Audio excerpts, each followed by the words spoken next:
بسم اللہ الرحمن الرحیم۔ شروع اس رب کے نام سے جو بڑا مہربان میں رحم کرنے والا ہے۔ میں آپ کا ٹیچر یا محمد آج ایک نئے عنوان کے ساتھ حاضر ہوں۔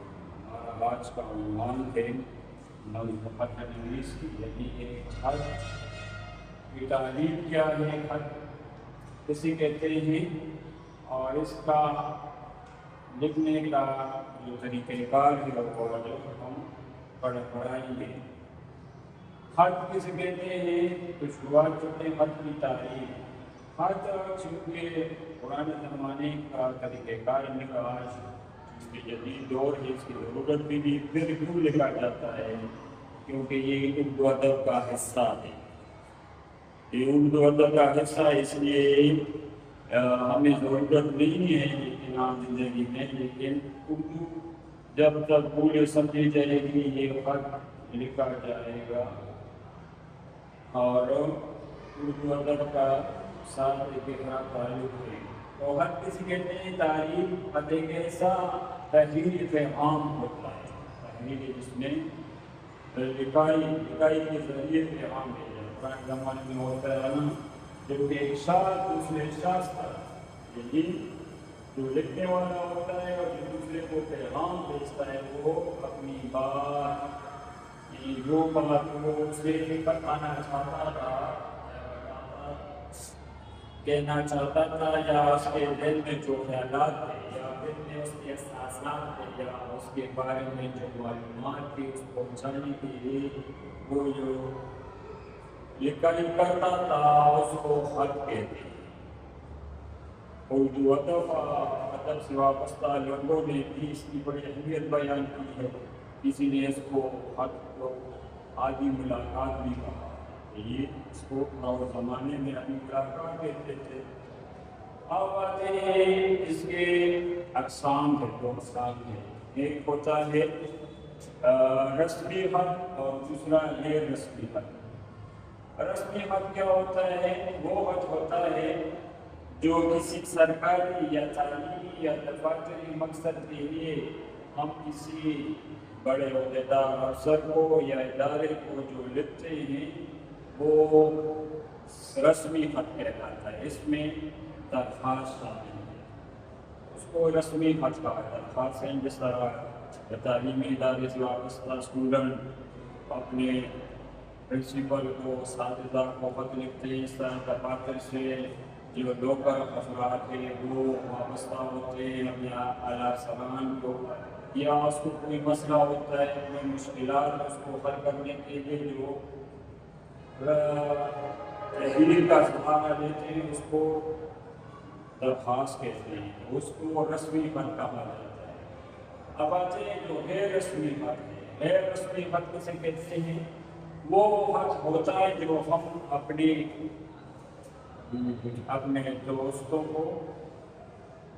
کو لکھتے ہیں، وہ ہم سے دور ہو یا رشتہ دار ہو، ہمارے میں ہوئے جو بھی رشتہ ہو یا جاننے والے جس کو ہم جانتے ہیں، یا ہوتا ہے جس کا والدین باہر ہو یا وہ خود باہر ہو، باہر سے خط لکھتا ہو، یا بھائی ہو یا بہن ہو، اس قسم کے رشتے میں ہو اور اس کو وہ تحریر کا سہارا لیتے ہیں تو اس کو غیر رسمی خط کہتے ہیں۔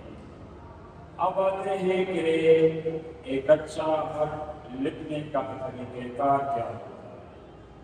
تو خط لکھنے کا درخواست لکھنے کا طریقہ کار تھا، اب خط لکھنے کا طریقہ کار کیا ہے؟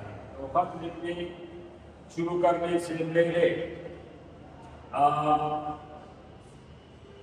اس کے اوپر کی شروعات میں بھی یہ پتہ ایڈریس جسے کہتے ہیں، پتہ لکھتے ہیں، یعنی خط لکھنے والے کا پتہ کس کا لکھا جاتا ہے؟ جو خط لکھا، مثلا میں خط لکھ رہا ہوں تو میں اپنا ایڈریس لکھوں گا، پتہ لکھوں گا، میں اپنے گاؤں کا ہوں یا شہر کا ہوں تو اس گاؤں کا یا شہر کا نام لکھوں گا، وہ ضلع لکھوں گا کہ فلاں، مثلا میں نوشہرہ سے تو ضلع نوشہرہ، یا اس کے بعد صوبہ بھی لکھ سکتے نا کہ صوبہ ہے اور اس طرح لکھ سکتے ہیں۔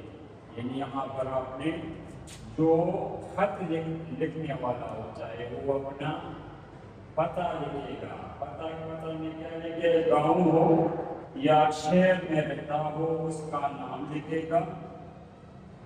اس کا نام مثلا یہاں پر انگریزی ہے، گاؤں ہے، یا شہر ہوا جس طرح نوشہرہ ہے تو وہ لکھے گا. صحیح ہے نا؟ ایک طرح. پھر اس کے بعد کیا ہے؟ تاریخ ہے. دوسرے طریقے سے تاریخ لکھا جائے گا. یعنی آپ نے پہلے لائن میں لکھا، پہلے لائن میں پتہ لکھا جاتا ہے آپ لکھنے والے کا پتہ ہے ایڈریس. تو دوسرے لائن میں لکھیں گے پتے کے نیچے موجودہ تاریخ لکھی جاتی ہے. اس تاریخ کو خط لکھنے والا خط لکھتا ہے وہ موجودہ تاریخ ڈالے گا. اس طرح آج کا موجودہ تاریخ مثلا آج 28 اپریل 2020 یہ تاریخ یہ کہاں پر لکھنا ہے؟ یہ پتہ کے نیچے دوسرے لائن میں لکھنا ہے. اب تیسرا جو اس کا حصہ ہے سلام ہے. یعنی جس کو آپ خط لکھتے ہیں یا جس کو آپ خط لکھتے ہیں اسی کے مطابق اس کا عہدہ، مثلا اس کی عمر آپ سے زیادہ ہے تو اس کا ادب احترام بھی آپ پر لازم ہے. ادب سے مخاطب ہونا ہے، اسی مناسبت سے سلام بھی کہنا ہے. اس طرح اگر آپ والدین کو لکھ رہے تو محترم، یا بڑے ہیں آپ سے مثلا تو محترم، یا آپ کے بھائی ہے، دوست ہے تو اس کے لیے لکھ سکتے ہیں کہ پیارے دوست، یا بڑے ہیں تو محترم والد، یا مثلا چچا ہے، انکل ہے، ان کو لکھ سکتے ہیں تو محترم صاحب یا محترم والد صاحب تو وہ لکھ سکتے ہیں. یعنی تیسرے لائن میں آپ نے یہ درمیان میں لکھنا ہے. یعنی تیسرے لائن کے درمیان میں لکھنا ہے محترم یا پیارے دوست، پیارے بھائی، پیاری بہن، وہ آپ لکھ سکتے ہیں. اس کے بعد چوتھا ہے اصل مضمون. جو خط کا جو اہم حصہ ہے اس حصے میں جو لکھنے والا ہوتا ہے وہ اپنی بات صاف اور مختصر انداز میں وہ بیان کرتا ہے یا لکھتا ہے. بات صاف ہونی چاہیے اور مختصر انداز میں لکھنی چاہیے تاکہ جو پڑھنے والا ہے وہ آپ کی بات وہ سمجھ سکے. جس طرح ہم شروعات کرتے ہیں نا کہ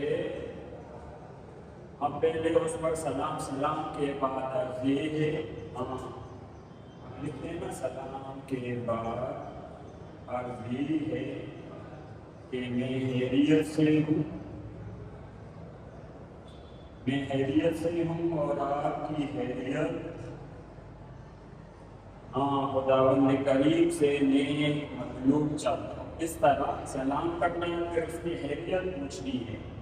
پھر اس کے بعد آپ جو اس کو اپنی طرف سے جو معلومات لکھ دینا چاہتے ہیں یا اس سے کوئی مسئلہ ہے وہ اس کے ساتھ اس پر بات چیت کرنا چاہتے ہیں وہ بیان کر سکتے ہیں.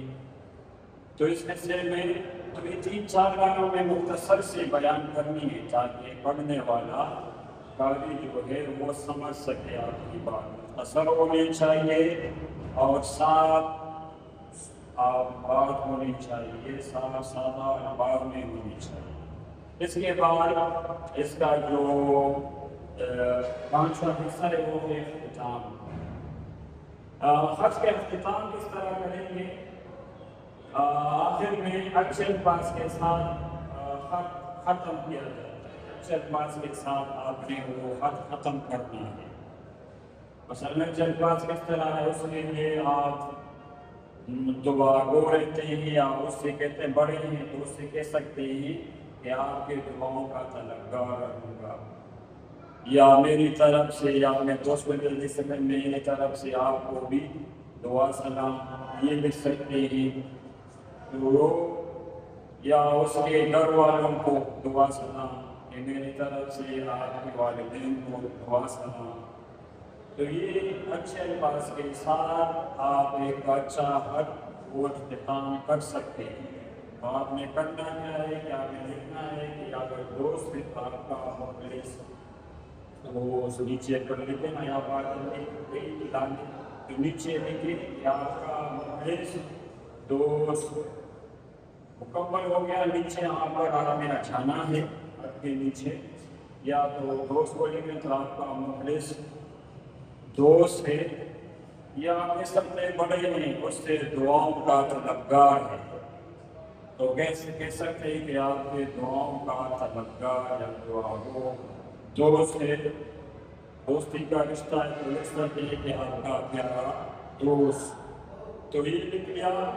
اب چھٹا نمبر جو ہے نام ہے، آخر میں جو خط لکھنے والا ہے وہ اپنا نام لکھے گا، لکھ لیا اس طرح لکھنا ہے کہ آپ کا پیارا دوست۔ اگر آپ والدین کو لکھ رہے ہیں تو آپ کا فرمان بردار یا تابعدار بیٹا، تو لکھ سکتے ہیں ادھر آپ اپنا نام لکھ سکتے ہیں اختتام میں۔ آخر میں اپنا نام لکھتے ہی آپ کا وہ خط مکمل ہو جاتا ہے۔ تو یہ تھا خط لکھنے کا طریقہ۔ مجھے امید ہے کہ آپ ایک اچھا خط لکھنے کا طریقہ سیکھ چکے ہوں گے۔ السلام۔